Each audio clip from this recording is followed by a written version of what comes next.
Hello and welcome back to the Shaking Up Show Playing Away, the show that goes behind the scenes and helps you get to know the teams that we're playing on the road in the North West Counties Football League. This week's guest is Matt, media team representative from Darwen. He'll be on shortly, but before then, I've just got to tell you that tickets are on sale for this Tuesday night's game against MAINE Road FC in the Frank Hanna Premier Cup. That's got hopefully the start of another cup run. Tickets are £6 for adults. Under 16s are free with a paying adult. Get your tickets online before the night. Shirts are still on sale. They have been flying out, and we hope to see them continue to fly out, especially with Christmas coming up. If you want to get yours, that is shop.buryafc.uk. And if you want to get any tickets, it's buryafc.uk/tickets. Links will all be in the description below. But let's get on with it. Matt, welcome to the show. How are you doing? I'm very good. Thanks for having us, Jonny. Hey, no worries. I've been looking forward to this one for a while. So, for our fans, can you introduce yourself for us and tell us about your role at the club and how you got involved? Yep, so my name's Matt Murphy. I'm the head of media at AFC Darwen. I got involved really with the club about 6 years ago, and that was just me going on games. Then they noticed I had a Twitter presence. And then they just asked me once when the Twitter guy left, would I start doing it? So that's grown into me and Neil, who's the other media guy, working as a team. Obviously doing things on a smaller scale than what you do at Bury. So we've got some video content, but it's mainly social media presence and a website. But it's very good fun. Gets us really involved in the club. Get to know what's going on behind the scenes, and it gives you that extra insight into following your club. Definitely. And for those that don't know, whereabouts in Darwen are they based? What's the stadium called? So the stadium is called the WEC Anchor Ground. Just WEC is the sponsor. We've been at the Anchor Ground for over 100 years now, and we actually are starting to rebuild the stadium. So we've got a brand new stand that's going behind the goal. So the Bury fans on Saturday can see the brand new building that's going to be done. And then about 4 years ago, what we did, we went to a 4G service rather than grass, just to create extra income for the club. And just so we've got the money rolling in to try and build for the future. Excellent. You're one of the few in the league that have got the 4G surface. I know Ilkley have got one, and I think St Helens, I don't know who else has got one, but it's always an interesting game when you go from grass to the 4G. Luckily, our lot train on 4G, so it won't throw them too much. And the club have got you play in red, don't you? We do. Red, but yeah, we play in red. Interesting nickname for a team that plays in red. We have, yeah. Go on. So the nickname, the nickname originally comes from, because we used to play in hoops, usually white and black, or if you've watched the English Game on Netflix, then like a light brown and a darker brown. But we drew Arsenal in the 1930s in the FA Cup, and lo and behold, we forgot our strip. So we got down to London, no strip. Arsenal lent us a really washed out red kit that resembled salmon pink. So that's where the Salmoners comes from. We actually came back home to Lancashire, adopted the nickname, and then a few years later we started playing in red, because that was we adopted Arsenal's colours, not the salmon pink, which we gave on the day. That's an interesting story. That takes me on to my next question. You talk about the English Game on Netflix, which I've watched. It's a very good series. For those that haven't watched it, make sure you check it out. What other interesting facts are there about the club? Because they're a very old club, one of the oldest clubs, in fact. Have there been any players that have come through that have gone on to do great things, or any other mental things that have happened around the club? Well, apart from the ones that have been made famous in the Netflix series, Fergus Suter and Jimmy Love, We're actually running a bit short after that. But obviously people have heard of the founder members of the Football League, the first 12. Darwen were a founder member of Division 2. So we were in the next batch of teams that came in to join the Football League. We actually did get promotion to Division 1, but it was short-lived. And mainly for the last 90 years, we've been in football obscurity. In 2009, the club went bust, so we had to start again. That's why we're not called Darwen FC, we're called AFC Darwen. And the club played in the West Lancs League, then went up to the North West Counties. We actually did a double in 2014-15, where we won the League Cup and we won the Division 1 playoffs. But again, we spent 2 seasons in the North West Counties Premier and back to where we are now. There's a disputed fact about AFC Darwen. We claim to have the first game under floodlights. So there are 2 other teams that dispute this, but we believe that we staged the first ever game under floodlights at our old ground, Barley Bank, which we were at before the Anchor Ground. Brilliant, fantastic. Now, we've spoken about this in a group on Twitter that we're in, and all the other lads have spoken. It's been a crap couple of years with COVID and starting seasons, and we won't talk about last year because I suppose we don't really want to talk about that result. So the season before, it was a brilliant game. It was a fantastic game. Brilliant game. The last full season that you had, how were you doing? Before everyone's momentum got stopped, were you top, bottom, middle? Were you flying? Were you on a bit of a bad run? How was it going? We were in the middle.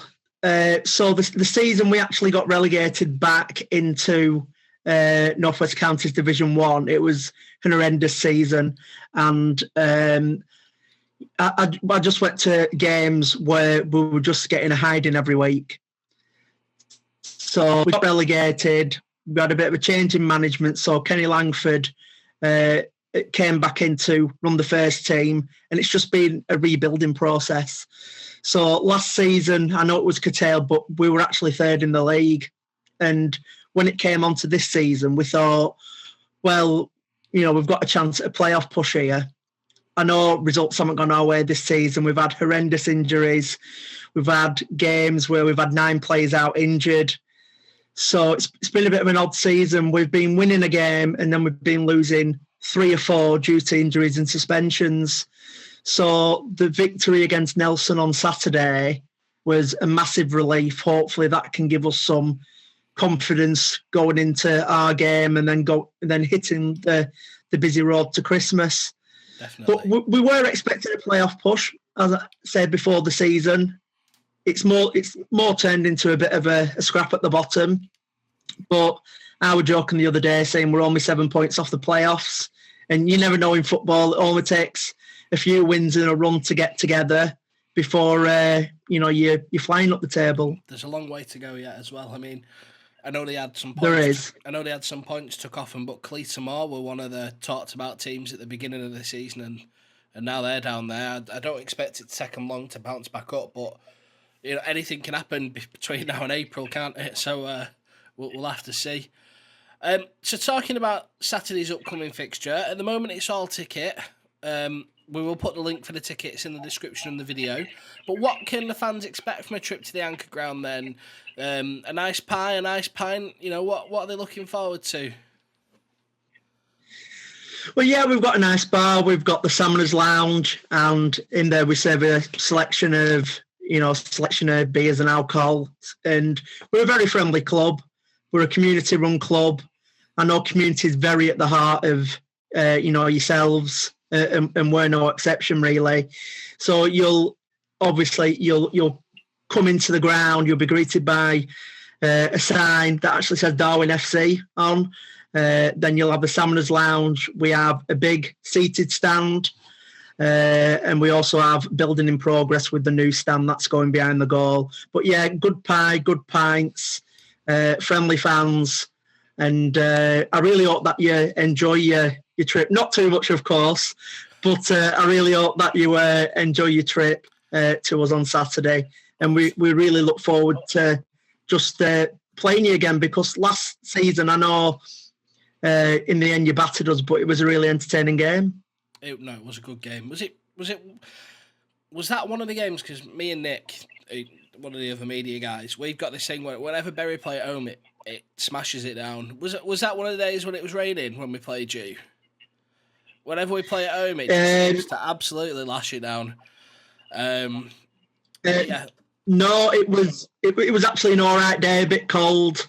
You raced into a 3-goal lead. We got 2 back, and as we were pushing for an equaliser, that was it. You got the 4th, and our Reds dropped. You gained the momentum, and it ended 6. It was a good game, though. Talking about the anchor ground. Yeah. Talking about the anchor ground. Now, Wikipedia tells me that it's got a capacity of 4,000. Is that right? You get 4,000 in? Well, we see different calculations. I would say 3,000. You see loads of different things, but 3,000, I would say, it is the limit. The biggest attendance that I've seen at the Anchor Ground were about 850, and that was in the playoff final a few seasons ago, and there was still plenty of space. I think the Nuvens rated at 4,000 and something, but we can only have up to 2,000 in at the minute. But no, we're looking forward to bringing it. I hope we bring a fair few up on Saturday. I mean, you said that you're having a bit of a scrap at the bottom, but are the lads playing in the right way? Are they playing the type of football that you want? Have you just not had the luck of the draw with the injuries? Is that right? Yeah, it's mainly problems in defence, injuries. We seem to get a new centre half in, and then they get injured. So we've really struggled with that. In the last few weeks, we've tried to keep the nucleus of the team together, plus add a couple of signings. They're slowly starting to bed in, but it's been a bit of an odd season because our strike force have got 19 goals between them this season. We've got Leon Creech, who's got 12, and then we've got Ryan Steele, who's got 7 goals. And to be 5th off bottom as we are with our strikers recording 19 goals is a bit of an odd situation. We've been scoring and we've been conceding, so it's got the makings of a great game with plenty of goals on Saturday. Our defence looked a hell of a lot better on Saturday against Nelson. I know we conceded 2, but we had a new centre half in. He made his debut. He was fantastic. We played a centre midfielder alongside him who's very good physically, and they seem to gel. So I'm not sure whether they're going to keep the same pairing at the back against Bury on Saturday. Personally, I would, but that's the problem area. Midfield, we're fine. We seem to have a good fight in midfield. Up front, we've got no problems. It's just been the getting the jigsaw completed at the back with all the injuries and suspensions. That's where we've been falling short. And I just hope that we can keep your guys at bay, saying sometimes I have nightmares about Tom Greaves, how good he is at this level. So I really, really hope it's an entertaining game on Saturday. We'll be up for the fight, and I know you guys will. We're talking about nightmares up front. You mentioned him a minute ago. Is it Leon Creech? Yeah. He's quite a handy player on his day, isn't he? Like you said, he's got 12 already this season.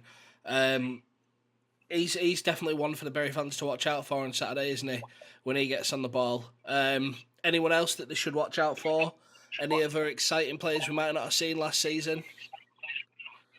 Yeah, we've got Nathan Bond in this season who plays centre midfield, and he's just a player that can win the ball on the edge of the box, take it another 30, 40 yards and start building up an attack.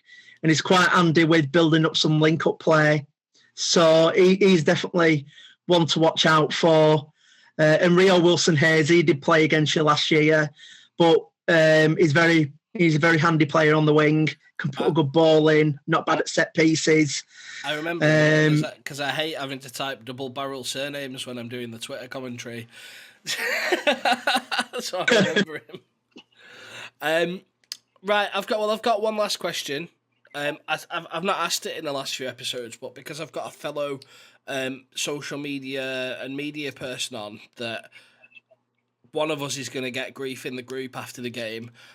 What's your score prediction? I would love a 2-2 draw. That's what I'm going to go for. I'm going to go for a Bury 2-1 and us maybe to get a goal with about 20 minutes to go, and then I can see you guys piling on the pressure after that, and hopefully we can stick to get a point. How about yourself? I'm going to say 3-1 to Bury, but you're going to take the lead in the first half, and we'll bring it back in the second half. That's my shout. Just from how we've been playing. Any plans for the scouting trip? We've got a game on Tuesday night. Is your gaffer planning a scouting trip ahead of the game, or is he not going to come down? I don't think you guys are playing on Tuesday, are you?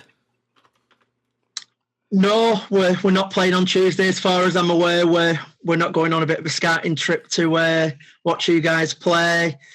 I know that the club at the moment are doing a lot of work. Our manager is actually building our new stand. Oh. So, yeah, he was down there today. I went to watch the ladies playing the FA Cup, and he was down there today building the stand. So the majority of his days, not on a match day, is actually getting his hands dirty and building something for the future of the club. Brilliant. So it'll probably be, want to go home, he'll be knackered, so he won't be going on Tuesday. Well, if you do want to tune in, I do believe it's being streamed on the Manchester FA website as the game of the round in the Manchester FA Premier Cup. Brilliant. I've not got all the details yet. They'll go out on social media at some point, but I think it'll be free to watch as well, so we'll share that. But no, Matt, thank you very much for coming on. I look forward to seeing you on Saturday. Yeah, thank you, Jonny. All the best. Huge thanks for Matt for coming on the show tonight and telling us all about what we should expect this Saturday on our trip up to the Anchor Ground in Darwen. Massive thank you. We look forward to that. Before I go, I've got to let you know the Shaken Up Show is back. We've just put an episode out. Nick talked to Abs Abasoto. What a lovely guy Abs is. And Nick has got some great guests lined up for that, so look out for it. And also, thanks to you guys, we're off to the Football Content Awards. Me and Head of Media Adam Ingram are going to be heading down there on the 14th of October to hopefully come back with an award for the best football team non-league. Thanks to everyone that voted, and we hope we can bring it home for you all. Anyway, I'll stop waffling now. That's all from me. See you soon. Goodbye.